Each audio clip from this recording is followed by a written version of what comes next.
We're joined by ITV's royal editor Chris Shipp, along with former Buckingham Palace Press Secretary Dickie Arbiter and royal biographer Penny Junor. Good morning to all of you. Chris, Good morning. Just looking at that moment there from the Countess of Wessex, I mean, I don't know, it was particularly moving, I felt, of all the statements that have come out of the weekend, not least because I think grandfather of the nation, but so many have lost their own grandfathers and grandmothers this year, and the idea of sort of holding a hand and leading away was just exactly what you wanted. It was very comforting, I thought, to hear that. Yeah, I thought it was really beautifully put, wasn't it, the way Sophie explained that. And for anyone who just thinks that our cameras were there sort of intruding, we were invited to be at what's called All Saints Chapel. It's on the sort of Windsor estate in a place called Royal Lodge. In fact, it was where the Queen was when she went with Prince Philip for Princess Beatrice's wedding last summer, if you remember that surprise wedding. And so that gives you the context. We were there, we were allowed to be there, we were allowed to film it as well. And I just think that very sort of touching moment when she was talking about his last moments. And given that he'd been in hospital for 4 weeks, he clearly wanted to get back to Windsor Castle and be able to spend his final days in the place actually where his mother, Princess Alice of Battenberg, was born in 1885. So you had that sort of symmetry, if you can call it, I think.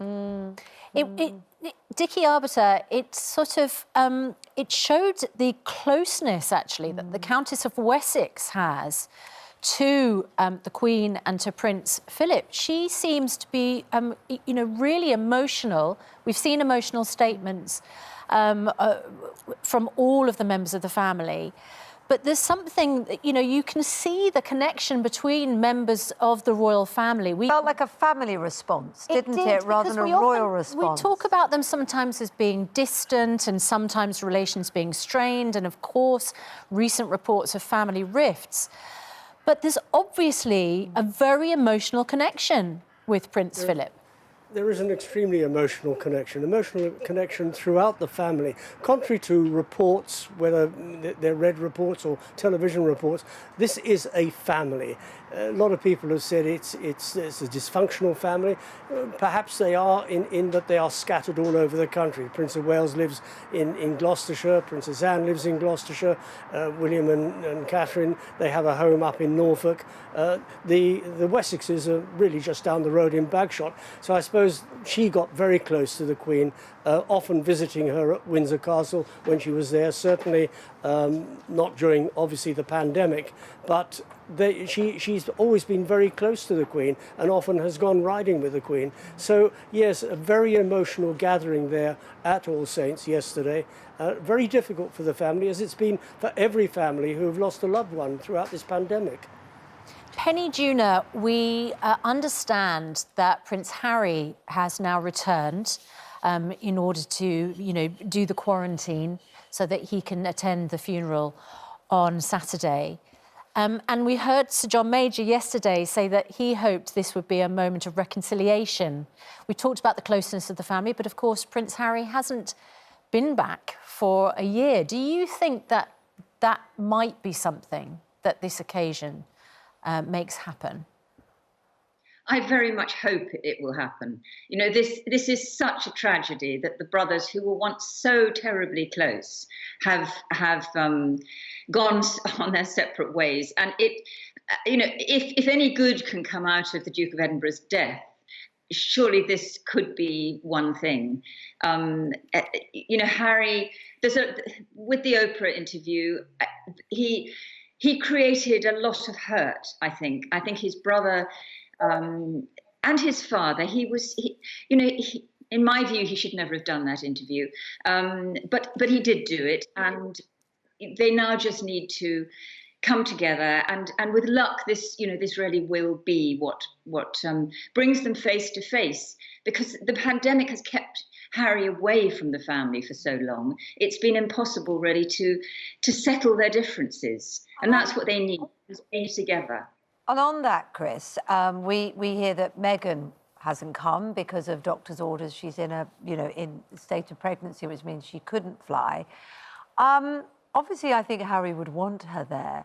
Will it be helpful, do you think, that they have a chance to talk, the brothers and Charles and Harry, separately? And will that be possible before the moment of the funeral because of the quarantine? Yeah, I mean, as far as we know, the quarantine kind of ends on Friday. The funeral is on Saturday. So if there is any time to talk, you've got to think it's Saturday morning, which is in the moments before the funeral, when there will be a lot of stuff going on at Windsor. In any case, yes, we're told Meghan wanted to be able to come, but her doctor, her physician, told her that she wasn't able to. And we don't even know the stage of pregnancy she's at. We just have to presume it is quite late. She's due in the summer. Is that as much as we know? Yes, that's as much as we know. And obviously she told Oprah that they're expecting a baby girl. So she will stay in California and look after Archie. But I wonder whether being on his own with his family will give Harry those moments to talk and to reflect. And, they haven't had, they've had some phone conversations, as we know, thanks to Gayle King, the US TV anchor. But we will have to see whether they can do that. And I think funerals can sometimes do that for families, can't they? They can be at moments your of loss is as shared as some of the things that have perhaps divided you, don't you? It maybe you'd hope there would be a sense of how much is still there. Yeah, and also, I mean, funerals just remind you that life's too short sometimes, and that, divisions need to be healed, because people can be, a huge figure in their family has gone. Yeah, that can really focus your emotions. I think as the Archbishop of Canterbury said yesterday, I mean, yes, he was 99, yes, he led a very long and very fulfilling life, but a loss is still a loss, and it's felt very hard. In fact, didn't Princess Anne say yesterday, you can prepare for these moments, but you're never really ready. So they'll all be in a state of shock, and they're sharing it with the nation, which I find must be very difficult to balance that private grief with a very sort of public-facing family as they are. Penny Junor, you have, done a lot of work around Prince Charles, and his relationship with his father has always been, we've always speculated about how close they are, whether that was strained. Hearing him say, "Dear Papa." I know. That's a moment, isn't it, where you could really see the love that was between them, despite, sometimes when they'd had differences, Penny, that I know you've reported on during the time. We understand that they had a visit together in the last days, and there is already conjecture that this was a sort of briefing, if you like, a handing over. Do you think that might have been the case? I mean, who can say what they talked about? I think it's very nice the way this Prince of Wales spoke about his father. This has not always been the easiest relationship, but clearly, by the end, they have sorted it out. I mean, the Prince of Wales is incredibly sincere, and I think that was absolutely heartfelt. As I say, they have had difficulties over the years. These are two men who are so completely different, but similar in some ways. I mean, their interests were always so similar.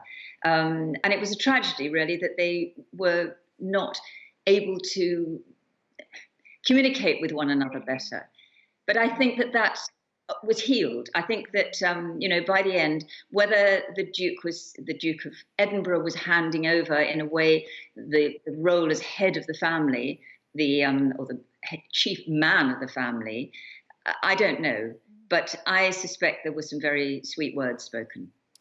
I mean, above all else, it's the loss of a father. It's the loss of your daddy. For Prince Charles. And as you say, I mean, parents and children sometimes can have strains and communication difficulties and not quite find themselves in the right place or on the right page. But, as you say, it doesn't mean that the love isn't there, does it? Obviously, and the loss is enormous for him. Dickie, Arbiter, you were at Buckingham Palace for more than a decade. So, I mean, you will have seen the Duke of Edinburgh close up consistently. We only know him at a distance. And what do you remember about him, what he was like? Particularly, he had such a direct manner, didn't he? I mean, however you describe it, he could give people pretty short shrift. He could be pretty withering, but he was direct, he was to the point. What was he like when you were with him? Well, he was always direct and always to the point, and he didn't suffer fools gladly, and he didn't do small talk. You had to know what you were talking about. If you went to him with an idea, you had to have all your facts about you, because he could very easily stump you. And you'd go away sort of shaking, because he really did want people around him who knew what they were talking about. But having said that, he was incredibly kind. I remember in the days during the restoration of Windsor Castle, we were down there about 3 times a week filming the restoration, and he'd see us filming and he'd say, "Oh, by the way, have you seen a bit of Antonio Vero's former ceiling in St George's Hall, which had been uncovered as a result of the fire, which was painted during the reign of Charles II and destroyed by George IV's builders during the 1820s. And we found this, and it was absolutely amazing. There was another occasion he said, "Oh, they found a cesspit down by the kitchen, which had a few remnants of meat and fish bones. And we went down there to film this." So he was always very helpful. But on one occasion, at a state visit arrival, and there's always a lunch, I was standing in a group, and he came past and he sort of inquisitive said, "What were you doing at Windsor yesterday?" I said, "Oh, we were filming the restoration, sir." He said, "Well, that's a waste of time. You haven't got the early footage." And I said, "Well, we do have the early footage, actually." And he said, "No, you haven't." I said, "We have, and if you'd like to see it, sir, I'll show it to you." You had to give back to him as good as he gave. And if you stood your ground, he respected you for that. So he could be, I won't say a bully, but verging on being a bully, and you really had to be on top of your game to confront him with anything. Kept you on your toes. And the Queen, of course, the one who's probably suffering the greatest loss, you could argue. She must have thought and feared this moment for so long, but also to have had him there for so long, maybe almost got to the point of thinking it might never happen. I think you do in a long marriage, don't you, people say. It won't surprise you to know, I'm sure, Dickie, that they say she's thinking of everybody but herself. Yeah, that's absolutely so. And one's got to remember, yes, they were married for 73 years, but this is a love story going back 82 years when they first met in 1939. The Queen fell in love with him immediately. There was Philip, 18, showing them around and looking after them at Dartmouth while her father was taking the salute at a passing out parade. And she kept in touch with him during his years in the Navy during the war, and they got together.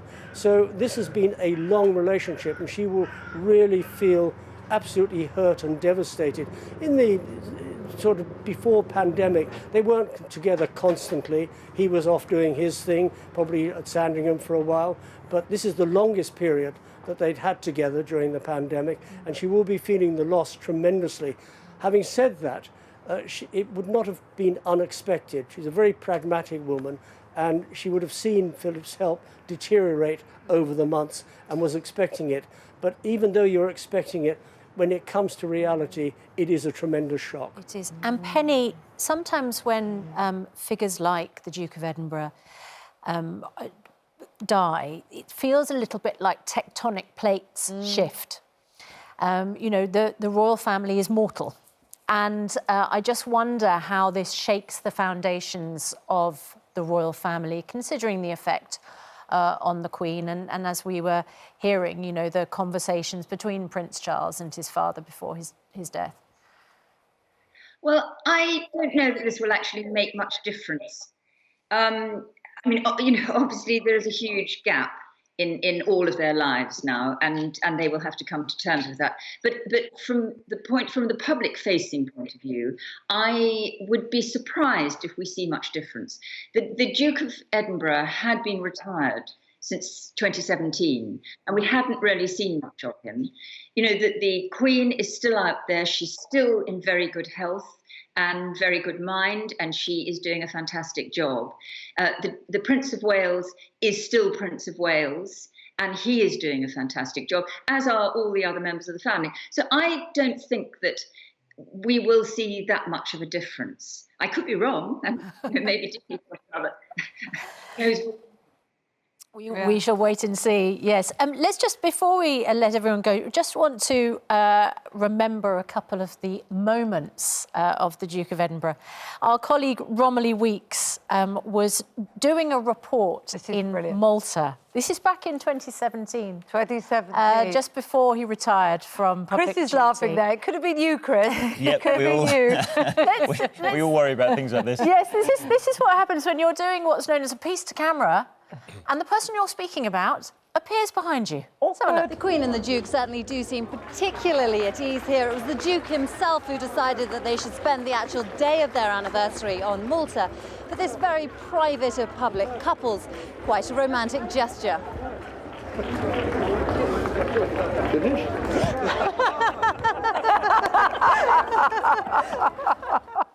Oh, brilliant. I love the mischievous look in his eye as well. Chris, he had sort of had a mixed relationship with the press, didn't he? Because he was sort of an early pioneer of letting the cameras in to the heart of the royal family. But doing interviews with him, and Alan Titchmarsh did an interview with him, and we're going to talk to Alan Titchmarsh a little bit later on, he could be a little bit prickly. Yeah, you know, and I remember talking to Philip Schofield, who did a programme with him about the Duke of Edinburgh's award. And, you know, when you do these programmes, you sort of do a little bit of an interview and then you might go back and do another interview and then you'll see him again. And Philip was telling me how the Duke was saying, why am I doing this again? You know, how many more times do I need to see television. you? So, yes, he wanted to do it, clearly, but obviously sometimes it was a bit much.